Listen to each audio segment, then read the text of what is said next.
Well, we finished our longest September heat wave in 45 years. We take a look back at that, some of the high temperatures from yesterday, storm reports for northern Minnesota last night, some rainfall there, and the cool stretch of weather ahead.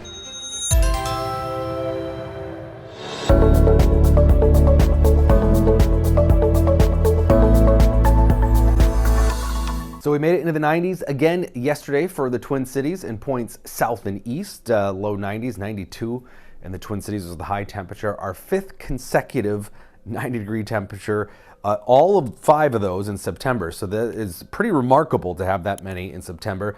For the summer now, we're up to 32 90-degree days that started late May and, of course, through the summer. It's the most since the record-holding year, 1988, which saw 44 of them, and beat the most recent year that came close at all was 2012. So it's also the longest September heat wave we've had in 45 years, 5 consecutive 90s. Last time that happened was in the 70s, and it's also the latest we've seen this kind of heat in 47 years. That 98-degree high temperature on Labor Day was the latest 98-degree reading in that 47-year period.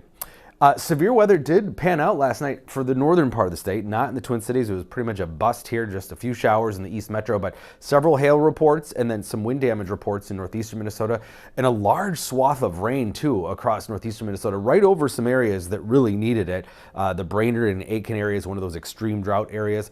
Some places saw 3-4 inches of rain, a large swath of 1 to 2 inches of rain in that area.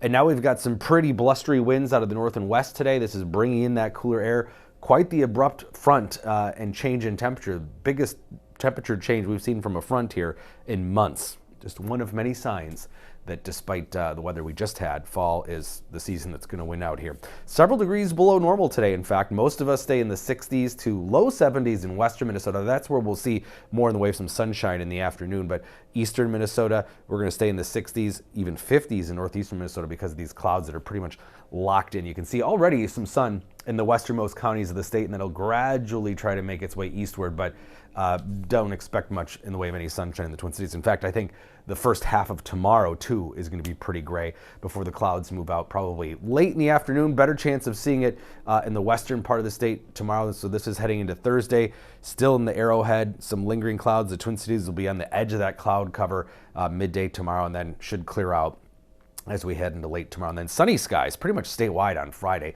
before clouds roll back in here on Saturday. So pretty chilly tonight, especially northwestern Minnesota, where, again, because the skies will clear out there earlier, dropping into the low 40s. I won't be surprised to see some upper 30s in parts of north central and northwestern Minnesota. And then a touch warmer tomorrow, low 70s, because we will see some afternoon sun, mid to upper 70s in western Minnesota, though, where they'll have the sun all day. And as we see the sun all day in eastern Minnesota too, Friday should see upper 70s, maybe near 80 even Friday afternoon, and potentially Saturday as well. Still a little cooler, mainly 70s in the northern part of the state. And then the next system will bring another shot of cool air that'll drop those temperatures again early next week. So we'll be watching the upper levels of the atmosphere to see the next disturbance. It's going to be a wave that comes through Saturday that'll touch off a couple showers and thunderstorms. This is the chance that looked like it would be late Sunday, Monday. It's now kind of moving ahead in timing. So potentially a few showers and thunderstorms late Saturday, maybe lingering chance into Sunday, and then again on Monday. These are not real widespread significant rain chances, though, so the drought monitor is probably not going to look real great, but not only tomorrow, but next week as we continue to see overall a pretty widespread dry pattern. So cool today, upper 60s only. Haven't had a 60-degree high, if we do that, in quite some time back in May, but the high temperature that'll go in the books at midnight was in the 70s, so this won't count towards that just yet. But low 70s tomorrow, warming up, as I mentioned, Friday, Saturday, back above normal for a couple of days before things cool back off behind those pretty minor rain chances.